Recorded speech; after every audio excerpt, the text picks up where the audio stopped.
Meu amigo e minha amiga, meu companheiro e minha companheira aqui do canal JSTV, fim de jogo na Arena não, né? Em São Januário, derrota do Bahia, uma derrota triste de se ver, medíocre. Eu acho que quem acompanhou ontem o pós-jogo aqui no JS ou lá na Gol perceberam que eu desabafei bastante sobre vários aspectos, né?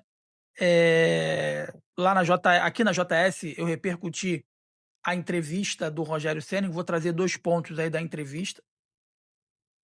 Eu acho que tá faltando vergonha na cara, eu acho que tá faltando raça, determinação, vontade. E na inoperância do time conseguir jogar e na ausência de bom futebol, eu imaginei que o Rogério Ceni iria justamente se apegar ao fato das expulsões. Eu vou colocar aqui parte da entrevista, vou botar a primeira pergunta e vou botar a pergunta do Almeno Campos, que na minha concepção foi a melhor e mais contundente pergunta, né? Porque a coletiva ela se abriu com todo o respeito e admiração que eu tenho com o trabalho do Puco, que é o maior ou um dos maiores, junto com o Sou Mais Bahia, canais que falam aí de Bahia. Ele não abriu a pergunta com uma pergunta, né? Poderia ter sido a Bahia TV que tivesse feito essa pergunta, porque ele não perguntou nada, ele simplesmente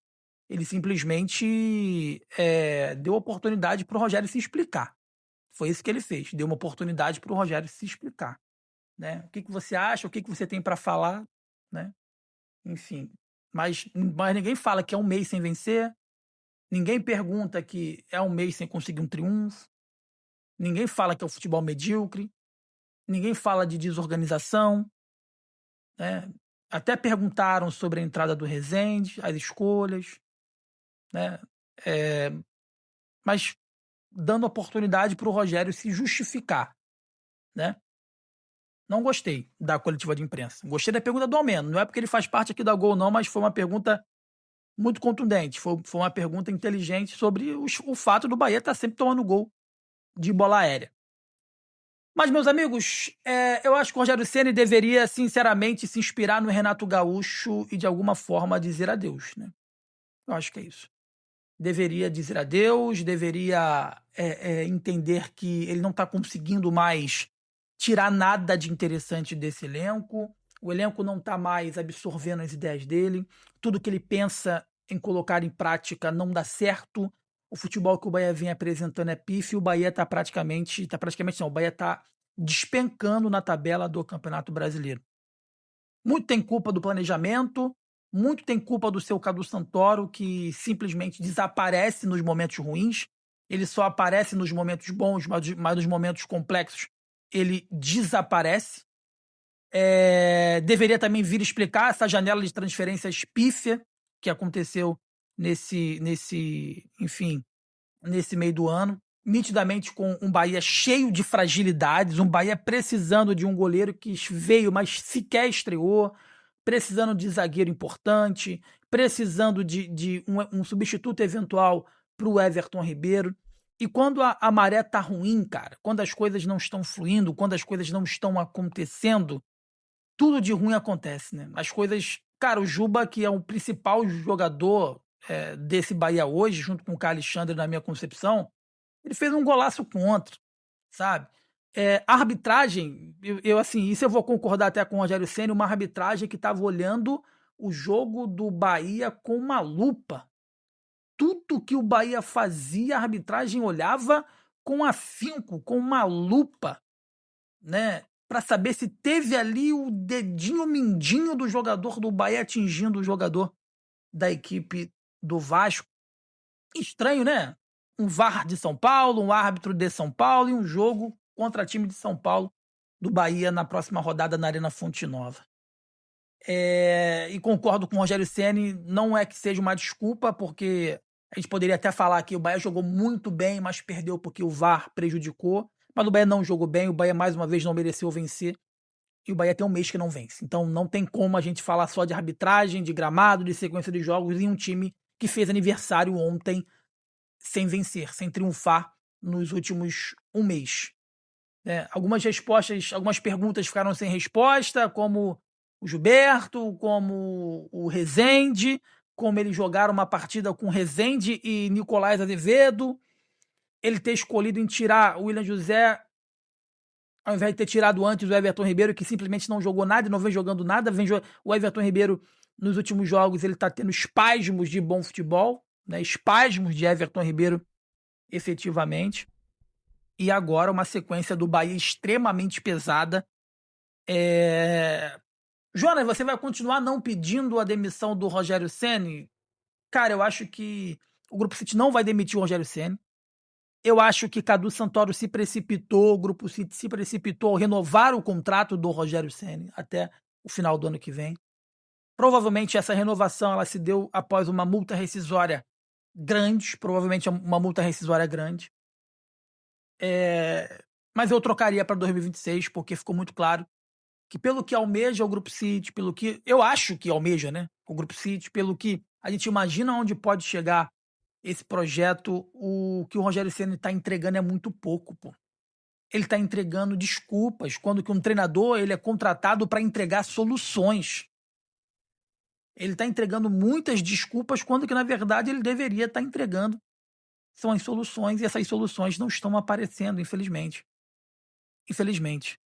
Sequência pesada agora do Bahia, que vai enfrentar o Palmeiras, né, na próxima rodada, a 25ª rodada. Próximo domingo, às 16 horas, Bahia e Palmeiras na Arena Fonte Nova. Depois o Bahia vai enfrentar a equipe do Botafogo fora de casa. Jogo difícil também.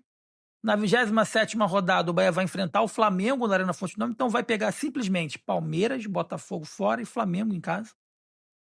E depois, na 28ª rodada, vai enfrentar o Vitória, um Bavi. Eu acho que esse Bavi ele pode ser um ponto crucial para o rompimento do Rogério Ceni com o Bahia. Porque o jogo contra o Palmeiras é difícil. Se não tiver uma atuação mais contundente, se não tiver uma atuação mais forte, a vaca vai começar a ir para o brejo. E aí enfrenta um Botafogo fora de casa, um Botafogo que está melhorando. É difícil ganhar do Botafogo no Newton Santos, apesar que ano passado o Bahia ganhou e ganhou todos os jogos, né? E depois enfrenta um Flamengo em casa, e depois o Flamengo tem um Bavi. Se não conseguir respirar num Bavi, que é no Barradão, contra um Vitória que está brigando para fugir da zona de rebaixamento, eu acho muito improvável, muito difícil que na 29ª rodada o Rogério Ceni ainda seja técnico do Bahia, cara. E na 29ª rodada é um jogo até relativamente tranquilo para se estrear um novo treinador, que é contra o Grêmio na Arena Fonte Nova. Enfim, triste pelo torcedor. Alguns torcedores vieram falar comigo: Jonas, você acha que a torcida deveria não ir para o estádio? Não, tem que ir para o estádio, continuar botando 40 mil e esses 40 mil cobrarem também. Da mesma forma que vocês se empenham para poder apoiar, vocês têm que cobrar o time também. E tá faltando isso, um pouco de cobrança.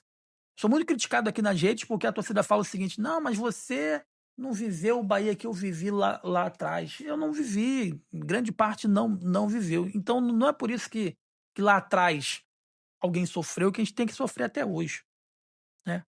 E aí, mais uma vez, eu volto a repetir, já falei isso 10 mil vezes aqui, tá? Você quer comparar com o Bahia de hoje com o Bahia do passado, que não pagava salário, que não tinha jogadores de qualidade? Hoje o Bahia ele consegue pagar mais de 1 milhão para um jogador e mais de 1 milhão para o treinador. Hoje o Bahia é o terceiro maior investimento do futebol do país. Então, não tem comparação. Não tem comparação. Não existe essa comparação. Isso é desculpa esfarrapada de fã de treinador. Rogério Ceni é fã-clube do Rogério Ceni. Porque tem gente que ao invés de torcer pro clube, torce pro profissional. Eu acho que o Rogério Ceni ele deveria sentar, né, fazer uma análise essa semana, ver que é uma sequência muito difícil, que vai ser muito complicado ele sair desse momento e falar assim: cara, eu não tô conseguindo. Eu já fiz o que eu pude e não tô conseguindo. Eu acho que o melhor para a instituição, se efetivamente ele respeita a instituição, tem um carinho pela instituição, o melhor para a instituição é fazer como o Mano Menezes fez no Flamengo, fazer como o Renato Gaúcho fez aí anteontem lá no Fluminense, é sentar e falar o seguinte: olha só, eu vou deixar aqui porque eu não estou mais conseguindo ajudar, então espero que venha um treinador que possa fazer melhor do que eu e reviver esse sentimento de triunfos que parece que desapareceu da Fonte Nova. Enfim. Eu vou botar aqui 2 perguntas. A primeira pergunta que abriu a coletiva de ontem lá do Rogério Ceni, que eu acho que se fosse Bahia TV também seria uma pergunta boa, porque é assim que a TV de clube ela se posiciona. Ela não pergunta, ela dá oportunidade para o profissional falar. Que foi isso que foi feito na abertura da coletiva de imprensa. E vou botar a pergunta também do Almeno Campos falando sobre os gols de bola aérea. Vamos acompanhar.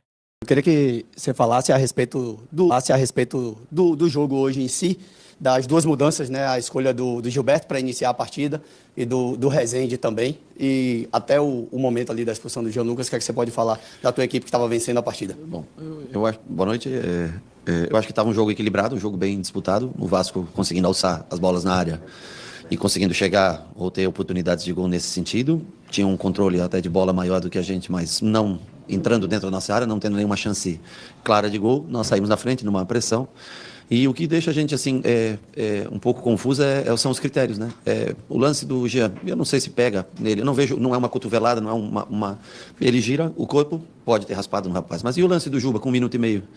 Que o volante deles dá com a mão na cara do Juba com 1 minuto e meio. Aí o lance do David no escanteio, no pré-escanteio, que o Gilberto está atrás dele, ele vira, dá uma mãozada e pega aqui. Isso quer dizer que se o Gilberto fosse 10 centímetros mais baixo e pegasse no rosto, seria expulsão. Como pegou no ombro o tapa que o David deu. Então, assim, o problema é que a gente já conhece a pressão que é feita aqui, a gente vê dentro aqui no saída da arbitragem, a gente vê a pressão que é feita no árbitro e é feito critérios distintos. Como é que chama o VAR para o lance do Jean? Como é que não chama o VAR para o lance do Juba? Como é que chama o VAR para o lance do Sanabria? Que não teve absolutamente nada, mas não chama no lance do Gilberto em que o David agride ele. Então, assim, o jogo é até o minuto da expulsão e nós não conseguimos suportar aqueles 8 minutos que faltavam, 10 minutos que faltavam do primeiro tempo para tentar ajeitar melhor o time para o segundo tempo. Infelizmente, ainda no cruzamento, a bola desvia, se eu não me engano, no Sanabria, né? Acho que o Gabriel dá uma escorregada no lance, o Gilberto poderia estar fechando um pouquinho, o Coutinho entra e faz o gol. Mas eu acho que o jogo ele é definido nesses detalhes, que nos lances contra nós foi chamado VAR até em lances que não tinha nem necessidade de chamar, que era o caso do Sanabria. E nos lances que poderiam ser usados da mesma maneira, do mesmo critério que foi dado a expulsão do Jean Lucas, poderia ser feito no lance do Cauã, se eu não me engano, com o Juba, e no lance do David com o Gilberto. E aí não é nem chamado VAR, não é nem verificado a imagem, nada. Então a gente vê a diferença entre o direcionamento que o cara que está lá em cima do ar-condicionado, não vou nem falar tanto do árbitro, hein? Mas o cara lá em cima do ar-condicionado, ele dá a direção que ele quer no jogo. Eu vi agora a imagem do lance do jogo do Grêmio com o Botafogo, o pênalti que foi dado, é impressionante, assim, não há um critério, não há um padrão, e aí você define o jogo. Um jogo que está equilibrado, é um jogo difícil, o Vasco precisando sair da situação incômoda, a gente precisando chegar entre os no bloco de cima, e o jogo é definido por um cara que está no ar-condicionado do VAR, ele chama para o lance que ele quer, escolhe o lance, determina uma expulsão que muda todo o encaminhamento que o jogo demonstrava até aquele momento. Rogério, aqui à tua direita, boa noite. Sou o Almeno Campos, do canal Gol TV. Eu quero abordar a respeito de 2 gols que vocês levaram de jogada aérea. Um do Felipe Coutinho, outro do Puma Rodrigues. E um ponto que é muito forte do Vasco, que é justamente a jogada aérea. Eu queria que você abordasse a respeito desse ponto, né, que vocês hoje levaram esses 2 gols, né, de jogada aérea. Bom, então, um dos motivos do Rezende jogar foi que os últimos 5 gols do Vasco tinham sido saídos de bola parada. Né, ou de rebote, ou de cruzamento direto, enfim. Contra o Flamengo já teve o gol do Ryan, que foi uma bola de segundo pau, e o Rezende estava incumbido no segundo pau. Depois da expulsão do William, o Rezende vem à frente.